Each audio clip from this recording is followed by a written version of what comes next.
अस्सलाम वालेकुम, कैसे हैं सब मेरी प्यारी सी छोटी सी यूट्यूब फैमिली। आई होप कि सब ठीक होंगे, खुश होंगे, मज़े में होंगे और मज़े करवा रहे होंगे। और मैं भी अल्लाह के फजल करम से और आप सब की दुआओं से एकदम ठीक हूँ। तो ये लो जी, मैं ये व्लॉग स्टार्ट कर रही हूँ दोपहर से। सडनली मुझे खाना बनाना था, तो सोचा क्यों ना शूट ही कर लूँ और आप लोगों के साथ अपनी ये रूटीन भी शेयर कर लूँ। काफ़ी दिनों से मेरा इरादा था कि मैं सुबह स्टार्ट कर लूँ, लेकिन सुबह ऐसी भाग-दौड़ लगी रहती है कि किचन में घुसती हूँ तो काफ़ी काम करने के बाद फिर याद रहता है कि यार मैंने तो ऐसा सोचा था और मैं कर नहीं पाई। तो ये आदत लगते लगते भी मुझे टाइम लग जाएगा। ये व्लॉग्स के मुझे रूटीन से बनानी है और बस। तो जब मैं यहाँ रोटियाँ पका रही थी तो मुझे याद आया, तो मैं जल्दी जल्दी स्टैंड लेकर आई और शूट करने लगी।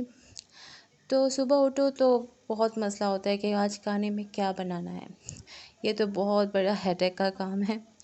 अ, जब अपना घर होता है, अपनी फैमिली होती है, तो ये हर लेडी जब एक औरत बनती है और एक हाउसवाइफ बनती है तो ये चीज़ें तो लगी रहती हैं।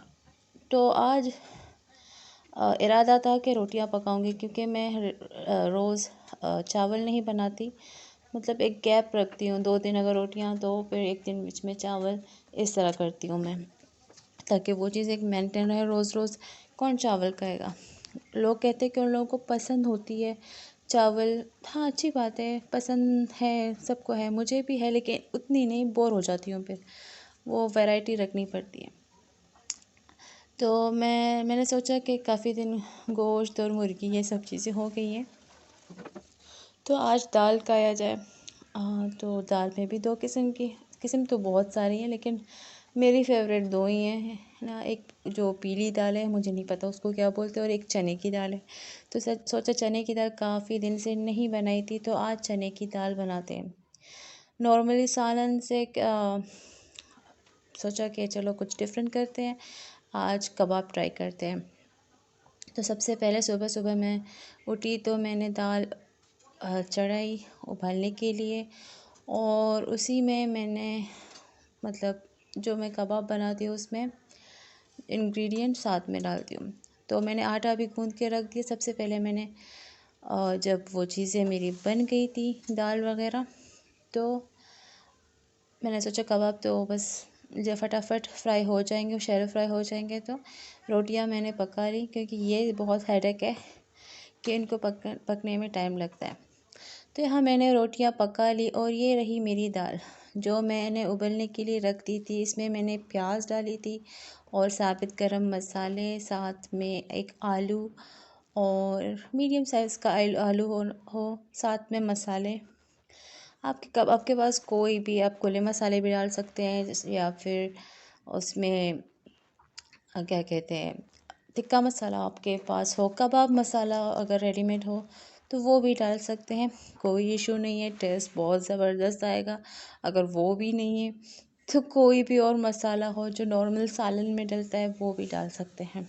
कोई भी मिक्स मसाला आपके पास हो तो उससे, कुछ लोग कहते हैं कि नहीं बस ये कबाब का ही कबाब डाल दो, वो मसाला उसका है वो डाल दो, उसके अलावा कोई और मसाला सूट नहीं करता, नहीं होता। नहीं, मैं ट्राई करती हूँ और बहुत टेस्ट में भी ज़बरदस्त होता है। तो यहाँ मैं जिस पतीली में मैं उबलने के लिए छोड़ देती हूँ, तो उसी में ही मैं इसको मैश करती हूँ और डंडे की मदद से। तो इस यहाँ मैंने थोड़ा सा पहले मैश किया था, लेकिन मैंने देखा कि अभी भी कुछ कुछ दाल साबित है, तो मैं यहाँ मैश करते जो साबित गरम मसाला है साथ साथ उसको निकालती जा रही थी। और यहाँ मैंने लिया है एक अंडा। आप चाहे तो इसमें नमक या वो क्रश्ड चिलीज़ होती हैं रेड कलर की, वो डाल सकती हैं। मैंने कुछ भी नहीं डाला, मुझे ऐसे ही पसंद है। और दाल में मैं यहाँ हरी मिर्ची 3-4 ले रही हूँ, उसको मैं मोटे मोटे काट कर डाल रही हूँ, क्योंकि अगर किसी को ना खाना हो तो वो निकाल भी सके। और साथ में मैंने डाला नमक। आपके पास हरा धनिया हो वो भी डाल सकती हैं, अगर शिमला मिर्च हो वो भी डाल सकती है। और हाँ, ये नॉर्मली शामी कबाब जैसा ही बनता है। तो बस इसमें अगर आपको चाहिए, अगर चिकन डालना हो तो वो भी डाल सकते, चाहे बोनलेस हो या बोन के साथ। बस उबल जाए तो उसके बाद उसको निकाल सकते हैं, हड्डियाँ निकाल सकते हैं। अगर हड्डियाँ ना हो तो चिकन तो वैसे भी उबल जाएगा दाल के साथ, तो उसको भी इजीली आप मैश कर सकते हो, वो भी बहुत ज़बरदस्त बनता है। एनीवेज़, यहाँ मैं मैश करके मैंने रख दिए थे, तो साथ साथ मैं यहाँ कबाब तल रही थी। और ये बहुत इजी और बहुत यमी और बहुत क्विक बनती है और टेस्ट में भी बहुत ज़बरदस्त होती है। तो बर्तन इतने सारे गंदे हो गए थे, तो सोचा जो लास्ट मेरे कबाब फ्राई हो रहे थे तब तक वो फ्राई हो जाए, तो यहाँ पर मैं तब तक ये बर्तन वगैरह भी धो लूँ, तो वो इजी रहता है। हर बात के लिए कोई काम ना रहे तो ज़्यादा इजी रहता है। और अगर आप ये बनाएंगे तो बी केयरफुल, इसको पलटने के लिए बहुत एहतियात की ज़रूरत है, क्योंकि ये टूट भी सकते हैं। मेरे शुरू के 2 कबाब टूट गए थे। हाँ, खाने के काबिल थे, खा लिए थे, लेकिन मतलब अगर कोई मेहमान वगैरह हो तो वो अच्छा नहीं लगता, वो लुक सही नहीं रहती, तो उसके लिए आप ज़रा केयरफुल रहें। और मैंने जब शुरू के 2 कबाब डाले थे तो मेरा ऑयल भी पूरा डिस्ट्रॉय हो गया था, वो मैंने फेंक दिया था और एक ताज़ा ऑयल फिर फ्राइंग पैन में ऐड किया था बाकी कबाबों के लिए, ताकि एटलीस्ट बाकी के कबाब तो सही सलामत रहे मेरे। तो यहाँ बर्तन धोते धोते देखिए ये मेरे हाथ में ये क्या कहते हैं इसको, वो तो बेलन है यहाँ जिस पर आप आटा बेलते हो रोटी, तो यहाँ ये भी स्क्रैच है, लेकिन अभी भी काम चल जाएगा। नया लेना है लेकिन फ़िलहाल नहीं, जब तक ये चलता है तो चलाएंगे, जब रिटायर हो जाएगा तो भी नया ले लेंगे। इसको भी काफ़ी अर्सा हो गया है। तो ये रहे मेरे कबाब, देखिए ऊपर के सब साबित हैं। और हाँ, जब आप इसको गरम गरम हो तो ज़्यादा हिलाएं नहीं, एक बार आप इसको प्लेट में रखें तो थोड़ा ठंडा होने के बाद ही इसको कहीं और शिफ्ट करें, वरना ये टूट सकते हैं। वो मेरी ज़िम्मेदारी नहीं है फिर। सही है। तो जी मेरी लंच की तैयारी हो गई, तो यहाँ कुछ चीज़ें बिखरी हुई थी, तो सोचा टाइम है लंच में तो ये चीज़ें मैं ठीक कर लूँ। यहाँ काउंटर टॉप में इतनी चीज़ें बिखरी रहती हैं, जो भी हाथ में होता है, बच्चों के खिलौना वगैरह या बाहर से कोई चीज़ आती है तो यहाँ रखी जाती है। तो यहाँ ऊपर इतने सारे शॉपर्स रखे हुए थे, समझ में नहीं आ रहा था कि आलू कहाँ है, प्याज कहाँ है, मिर्ची वगैरह ये चीज़ें कहाँ हैं, क्योंकि काफ़ी दिनों से मेरा फ्रिज था बंद, तो फ्रिज की चीज़ें भी यहीं रखी हुई थी। तो सोचा अभी टाइम है तो ये चीज़ें मैं समेट लूँ, एक जगह रख लूँ। पोटैटो इतने ज़्यादा थे, आलू इतने ज़्यादा थे कि प्याज के लिए जगह ही नहीं बची, तो उसको मैंने ऐसे ऊपर रख लिया। और बच्चों ने दागा पता नहीं क्या क्या यहाँ पर रखा हुआ था, तो जो चीज़ें ज़रूरत की थी तो उनको मैं एक शॉपर में रख रही थी, और बाकी जो ख़ाली शॉपर्स थे तो इनको मैं अलग एक ड्रॉर में रख रही थी, ताकि कभी भी ज़रूरत पड़ती है तो शॉपर्स की खैर ज़रूरत पड़ जाती है, तो वो मैं रख रही थी अलग से कि काम के वक्त कुछ फेंकना हो, डस्टबिन के लिए यूज़ करना हो तो वो मैं यूज़ कर सकूं। और यहाँ हस्बैंड ने चाय मांगी तो मैं उनको चाय देने गई थी।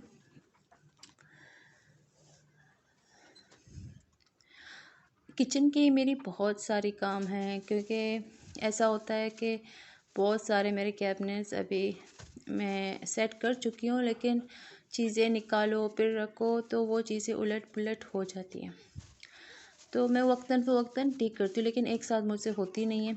तो कल मैं एक ड्रॉर मैंने ठीक करी, तो अभी रहती है एक दो और, तो उनको भी मुझे सेट करना है, तो इंशाल्लाह वो भी मैं सेट करूँगी। अगर हो सका तो शूट करके आप लोगों को दिखाऊँगी, वरना यहाँ लाइट का इतना मसला है और मेरे किचन में लाइटिंग का इतना मसला है कि अगर लाइट ना हो, बिजली अगर ना हो उस वक्त, तो शूट करना अच्छा नहीं लगता। अंधेरा अंधेरा तो आप लोगों को भी कुछ दिखाई नहीं देगा, तो फ़ायदा नहीं है। अगर लाइट हुई और टाइम मिला तो मैं ज़रूर शूट करके आप लोगों के साथ शेयर करूँगी कि मैं किस तरह से करती हूँ। सभी करते होंगे अपने घर में, लेकिन मैं अपनी चीज़ आप लोगों के साथ शेयर करूँ कि मैं किस तरह से अपना किचन, अपनी चीज़ें कैसे सेट करती हूँ। तो बस मैं यहाँ लगी हुई थी, जो जो मुझे समझ आ रहा था। कभी कभी ऐसा होता है कि मुझे समझ ही नहीं आता कि किसको कहाँ रखूँ, कौन सी चीज़ कहाँ पर ठीक रहेगी। तो बस जो समझ में आ रहा था, और कुछ दवाइयाँ रखी थी। पिछले दिनों बच्चों की ऐसी तबीयत ख़राब हुई कि जैसे मेरे घर में दवाइयों के स्टोर लगा हुआ था। तो बस ये फिर स्टोव सोचा ये भी क्लीन कर लूँ। मेरा ये साइड का स्टोव ज़्यादा यूज़ होता है, तो यहाँ पर इतनी गंद मची हुई थी, तो सोचा इसको साफ़ कर लूँ। अगर स्टोव क्लीन हो तो ऐसा लगता है आधा किचन क्लीन है। अम्मी कहती थी पहले, ये बातें समझ में नहीं आती थी, लेकिन अब खुद पर पड़ी है तो समझ आती है कि वाकई सही कहती थी। तो वो साइड का मुझे साफ़ करना नहीं था, लेकिन जब देखा इसको साफ़ कर रही तो उस बेचारे को क्यों छोड़ूं, तो सोचा उसको भी लगे हाथ तो साफ़ ही कर दूं। तो इसको मैं स्प्रे करके, ये स्प्रे मैं दराज से ले चुकी हूँ, इसकी रिव्यू भी मैं दे चुकी हूँ। अगर आप लोगों ने वो वीडियो नहीं देखी है तो उसका लिंक भी मैं शेयर करूँगी, वो वीडियो भी ज़रूर देखें। तो एक बार मैं इसको एक कपड़े से अच्छे से रगड़ रगड़ कर साफ़ करती हूँ। 15-20 मिनट एटलीस्ट इसको छोड़ने के बाद, स्प्रे करने के बाद इसको रगड़ रगड़ कर मैं साफ़ करती हूँ। उसके बाद एक साफ़ कपड़ा लेकर दोबारा इसको क्लीन करती हूँ, और इतना साफ़ सुथरा चिपचिपाहट होती है ना, वो बिल्कुल ख़त्म हो जाती है। मैंने अपने रूटीन अब सेट कर ली है। पहले मैं सुबह साफ़ करती थी, अभी नहीं, अभी मैं शाम को करती हूँ या रात को करती हूँ। तो क्योंकि सुबह उठते ही किचन के इतने सारे काम होते हैं कि बिल्कुल भी स्टोव को खाली करने का टाइम नहीं मिलता। इसको लगाने के बाद 15-20 मिनट एटलीस्ट छोड़ना चाहिए ताकि अच्छे से साफ़ हो। अच्छा जी, अब आते हैं नेक्स्ट डे। वो दिन जितना मैंने शूट करना था मैं कर चुकी। अब यहाँ पर नेक्स्ट डे हस्बैंड घर पर थे नहीं, तो सोचा कुछ सिंपल बना लूँ। तो सिंपल में कुछ समझ में नहीं आ रहा था, फिर सोचा रोटियां नहीं पकानी, और थोड़ा थक गई थी, कुछ रेस्ट करना था, तो चावल इजी रहा। तो यहाँ मैं बना रही थी इजी चिकन पुलाव। बहुत इजी है, सब भी बनाते होंगे, मैं कोई शेफ़ नहीं हूँ, लेकिन मैं किस तरह से बनाती हूँ वो मैं आप लोगों के साथ शेयर कर रही हूँ। तो यहाँ मैंने एक मीडियम साइज़ की प्याज ली है, और इसको मैं डार्क ब्राउन बिल्कुल भी नहीं करूँगी, वरना चावल इतने गंदे लगते हैं फिर। तो यहाँ मैंने थोड़े से चिकन लिए हैं, क्योंकि चिकन कोई खाता नहीं है ज़्यादा, इस तरह से शौकीन है नहीं। हस्बैंड तो बिल्कुल भी नहीं है, बच्चों में सिर्फ मेरी छोटी वाली खाती है, और मैं अपने लिए मैंने डाले हुए थे। अम्मी भी इतना शौक से नहीं खाती।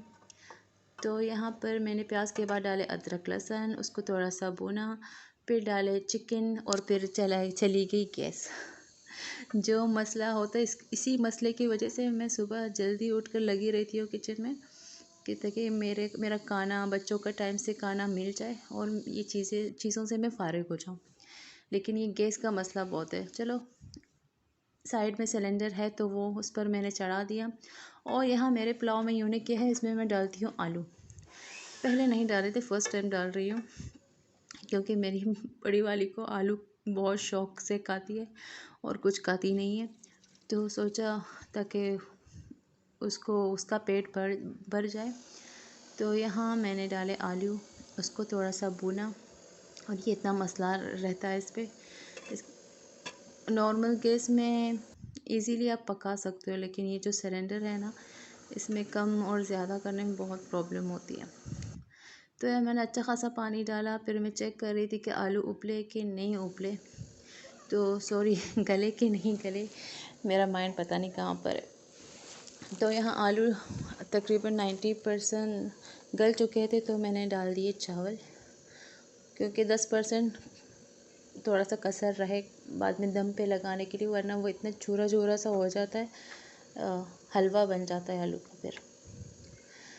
तो यहाँ मैंने 2.5 कप जितने चावल डाल दिए, तकरीबन आधा किलो से थोड़ा सा ज़्यादा। तो मैंने यहाँ पर ये चावल डाल दिए, और इसको मैंने तेज़ आग पर कुल्ला छोड़ दिया, और इसका पानी खुश्क हो, इतना सा खुश्क हो कि थोड़ा सा रहे, फिर इसका आग स्लो करके इसको दम पे रख दें, और ये पुलाव रेडी। और बहुत सिंपल है। बहुत ज़्यादा सिंपल और जल्दी क्विक, और बच्चे भी इजीली खा सकते हैं। और मैंने इतना ज़्यादा स्पाइसी नहीं रखा था। आप अपनी मर्ज़ी के हिसाब से चाहें तो इसमें मिर्ची, जो मसाले, स्पाइसेस डाल सकते हैं, आलू बुखारे डाल सकते हैं, मैंने नहीं डाले। तो मैंने, बच्चों ने खाया, मैंने खाया, और यहाँ शाम के टाइम बच्चे खेल रहे थे, नींद से उठ के इन लोग अपना एंजॉयमेंट कर रहे थे, दोनों बहनें एक साथ। और मैं यहाँ कपड़े तय कर रही थी, इतने सारे कपड़े, तौबा। तो मैं पहले ही तय कर चुकी थी कि मैं इनको आराम से अपने रूम में बैठ के करूँगी, वरना अम्मी के रूम में बैठा नहीं जा सकता, वहाँ बच्चे इतना हंगामा मचाते हैं। तो मैं यहाँ अपने रूम में लेकर आई, और इतने सारे कपड़े थे, मैं देख कर ही इतना परेशान हो रही थी कि कब ख़त्म होंगे ये। तो यहाँ ये बस काम है, करने पड़ते हैं।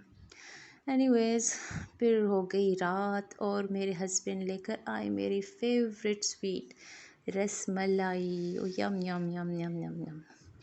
मैं देख कर ही मेरे मुंह में पानी आ रहा है, मुझे इतनी पसंद है, इतनी पसंद है रसमलाई। और ये पूरी मैंने अकेली खाई किसी के साथ मैंने शेयर नहीं की, क्योंकि मुझे इतनी पसंद है। इससे भी ज़्यादा हो मेरे पास तो मैं वो भी खा सकती। रसमलाई बहुत मुझे पसंद है, बहुत ज़्यादा। बस जी, तो मेरी वीडियो इतनी सी थी। आई होप कि आप लोगों को अच्छी लगी होगी। अच्छी लगी तो प्लीज़ लाइक, सब्सक्राइब मेरे चैनल को करें, और मेरे वीडियोस को देखा करें, कमेंट्स करें, अपनी राय दें, मुझे सपोर्ट करें। मिलती हूँ एक अगले वीडियो में। अपना बहुत ज़्यादा ख्याल रखिएगा। बस अल्लाह हाफ़िज़, take care, bye bye, and please subscribe my video, my channel, and watch my videos.